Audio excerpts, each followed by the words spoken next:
Hey guys, how's it going? Kripparrian here. We got some big news in Hearthstone today, guys. Yes, we did.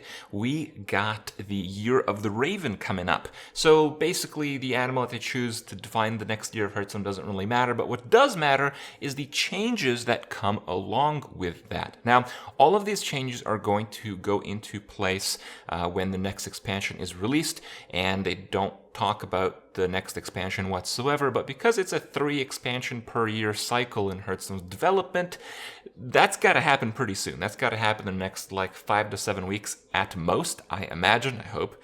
So these changes are coming fairly soonish, and there are some pretty interesting ones along with free dust and insights into the next expansions, though through just kind of a bit of guesswork. So with the big announcement, we have first off a few cards moving from standard to wild that are part of the classic and base set. They do this about once a year around this time, and it's pretty interesting to guess how the game will change as a result of these. So along with 3 cards, we're also going to have Mean Streets of Gadgetzan, One Night in Karazhan, and Whispers of the Old Gods all move from the standard format to the wild format. So if you play wild, nothing changes. If you play standard, quite a lot changes, actually.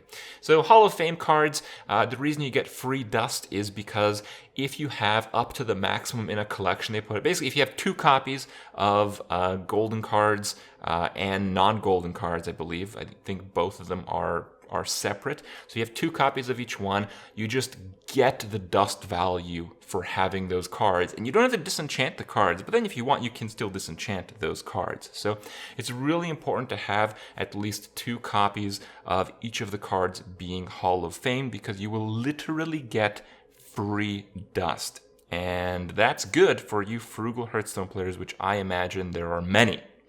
Now, the cards being shifted out into the Hall of Fame, we have Ice Block. So Ice Block is no surprise to be on this list. Ice Block has dominated the Freeze Mage, Control Mage, Combo Mage, and more recently the Burn Mage versions, and it has been ridiculously powerful. I would say that the problem was not solely with Ice Block, because if you have 1 or 2 extra lives, it's kind of interesting. It's not like Mage has been at the top of a meta with Ice Block, right? But it comes to be problematic when there are powerful card generations or mage spell generation cards, to be more specific, in the game, where it's not a problem of there being 2 ice blocks, it's a problem of there being 4 or 5, which is just stupid. At that point, you're not really playing the game. It's just, oh, you get another free turn because you got lucky. Oh, you got another free turn because you got lucky. So, it's possible that with them cycling out Ice Block, they are more inclined to make more mage card generation tools and stuff, and that could be fun. Don't get me wrong, I like playing around with that, but I hope it will not be meta defining, because I don't think we want another meta revolved around random card generation. So I hope they kind of are a bit careful with that, but we will have to see. But on the practical side of things, Control Mage and Freeze Mage and Quest Mage, all those decks will suffer quite a bit. They're not totally dead because of the armor generation that's possible in the current set of cards, but that's probably not going to last forever. So in the long term, Control Mage and whatever type of Combo Mage will certainly struggle in the standard format, and combo decks have a big buff, because ultimate counter to 1-turn kill has previously been Ice Block, which is no longer there. The other counter to OTK combo decks is rushing them down with aggro, and I would say a lot of us don't appreciate that type of gameplay. So we'll have to see how that all gets sorted out. I do agree that Ice Block moving to the Hall of Fame is generally a good thing, but Blizzard certainly has to tread carefully and not screw the other things up as a consequence of that action. Next up, we have also kind of an interesting one, I'd say. I'd say this is the one that took all of us by surprise, actually. We have Molten Giant. So Molten Giant is going to the Hall of Fame, but it's not going to the Hall of Fame with a 25 mana cost version that we're now used to for the last couple of years, I believe. It's the old Molten Giant, the old, extremely powerful Molten Giant, in fact. 20 mana Molten Giant. That is pretty surprising. I guess at 25 mana, Molten Giant was basically a dead card, and a lot of people wanted to keep playing this deck type, this card, control lock, all the rest with it. But Blizzard didn't really want that because it overtook all the other control aspects of at least Control Warlock in the standard format. So I kind of like the change a lot, actually. People who really want to play that type of deck can now continue to do so after their break for a few years. And it's out of the standard format, so maybe even we can have more HP manipulation tactics. The issue with Molten Giant was previously that if you had like a new hero, you couldn't have an abnormal amount of HP. So if you had like a Death Knight card that gave you, I don't know, put your base HP to like 60, that would be so broken with a card like Molten Giant, right? So it does certainly increase their design space, and we'll have to see if they make good use out of it soon. Or maybe they will. And third on the list, a bit of a mixed bag, we have Coldlight Oracle. This card is also going to the Hall of Fame. Coldlight Oracle has been the pinnacle of mill decks and some hyper-aggressive decks in the past, so I will take that trade-off, you know. While I have often said Coldlight Oracle is my single favorite card in the entire game because it's just very balanced card draw. The fact that it will hurt the hyper aggro decks, which are the stupidest decks to ever play against, I'm okay with that. The mill/fatigue deck types largely died with Jade Druid, and Jade Druid's also cycling out of standard, so, you know, Coldlight Oracle exiting, it's going to make things a bit tough, but, you know, no more Jades. Maybe we don't need Coldlight Oracle. Have to see. The main decks that run Coldlight Oracle right now are rogue decks, rogue weapon decks, to be more specific, and they are pretty good. They're pretty good decks, so those decks will certainly take a hit, as a lot of the cards they're currently using will not cycle out in the next expansion cycle. So pretty big changes just from 3 cards moving from standard into wild, and we will have to see how that all ties into the general refresh in standard and the upcoming expansion. And speaking of upcoming expansions, this is where it gets really exciting, at least for me. I don't know, I really like to see what's coming in for Hearthstone. We have had some pretty damn good expansions lately, but the last one, Kobolds and Catacombs, was, let's be frank, pretty trashed here when it comes to the themes. So Dungeon Run, I think, is the single best thing they've ever added to Hearthstone, and in general, Kobolds and Catacombs was great for Arena. I think the standard meta wasn't worse than Frozen Throne, so you can't say it's bad. I don't know. I didn't play enough standard prior to the few months that I got Legend in the last ones to really make a accurate comparison. But what I'm trying to get at is Kobolds and Catacombs was actually a very good expansion for the game. Very good. But Kobolds and Catacombs does not excite people who don't play Hearthstone already. If you're playing like, you know, World of Warcraft or like Overwatch, and you hear that there's some Kobolds and Catacombs expansion crap coming up in Hearthstone, that doesn't excite you, right? The theme is not exciting to other outside players, whereas Frozen Throne is actually kind of exciting. Well, I kind of would have liked a title more along the lines of Lich King-y or Ice Crown-y. Knights of the Frozen Throne is pretty exciting. You get to see some of your favorite characters from Warcraft lore back in the game, back with cards, back with like some extremely game-defining cards. So yeah, you get the idea. The hype level of an expansion makes a pretty big difference, and we've had it on the low since the last one. Now, this is the image that they have in their video and a blog post in regard to Year of the Raven, and you can see Expansion 1, Expansion 2, and Expansion 3. These are the 3 expansions that are going to be released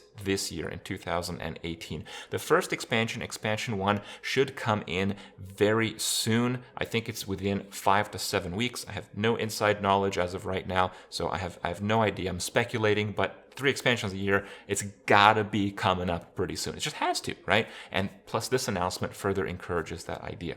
Now, I first looked at the image there to try to understand the theme of this expansion, and I didn't come up with anything too solid, but there are some pretty lengthy Reddit threads with these discussions. And for the first expansion, the one that we'll be getting pretty soon, some people were ridiculously confident in their prediction, so much so as I think one person said he will eat a shoe and film it if he is wrong when saying that it is an expansion based on the Emerald Dream, so like the dragons and like Ysera stuff.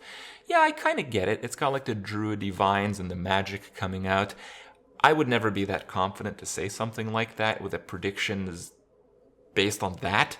But if someone is, I'm going to trust their opinion more than mine. So it looks like the next expansion, unless there's going to be a shoe-eating festival, is going to be around the Emerald Dream, and that is certainly very exciting. A lot of people who are invested in the World of Warcraft lore, the themes, all the games, all the Blizzardy stuff surrounding it, they love this crap. They love the Emerald Dreams. They love the World Dragons and World of Warcraft. They want to learn more. They want to play with those characters, play with those kind of cards. So that is very exciting if that is true. And we will see if it is true pretty soon, I hope.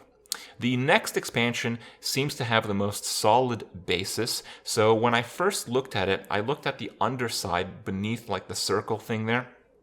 And that reminds me of Outland in World of Warcraft. The entire sky is filled with these like swooshes of energy and like space, and like purple, green, and maybe some blue in there are like the most common colors. Some people speculate that it has something to do perhaps with Kael'thas and like Tempest Keep type of stuff, and it certainly matches those colors with the purple.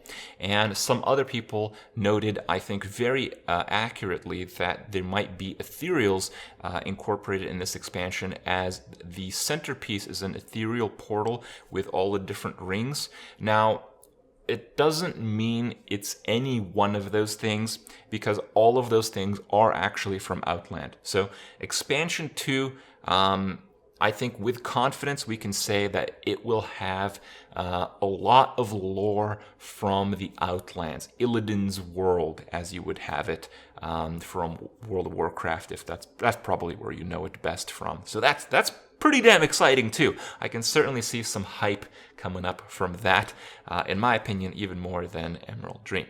The third one, people were having some difficulty figuring out what it is, and I agree. It's kind of difficult. I think in the Year of the Mammoth, the third expansion had almost no art.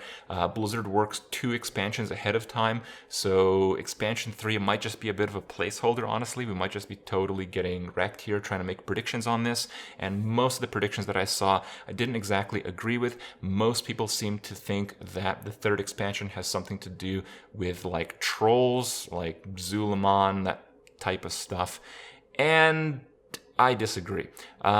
I've played a lot of World of Warcraft. I've gone through all the zones leading up until Pandaria, where I stopped playing World of Warcraft. And there is a very striking color pattern to me. That specific like orange and that specific like blue teal, that color combination is very frequent in the Ulduar dungeon in World of Warcraft. And I could see it being like the rubble of some pillars surrounded by like Yogg-Saron trying to come up from the ground and extending his reach.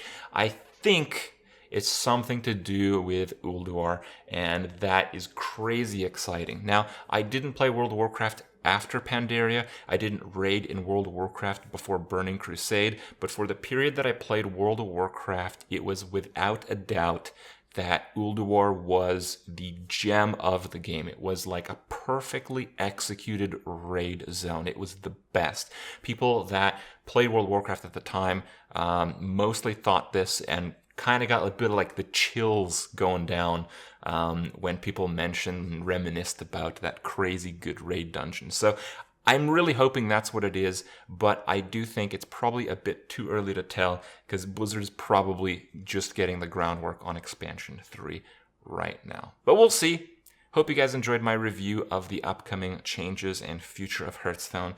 And again, just as a reminder, make sure you have at least 2 copies of the cards that are going to the Hall of Fame because you are going to get some free dust. And I'm curious to see what you guys have in terms of predictions for the upcoming expansions as well. So let me know. Let's talk about it. And I'll see you guys tomorrow.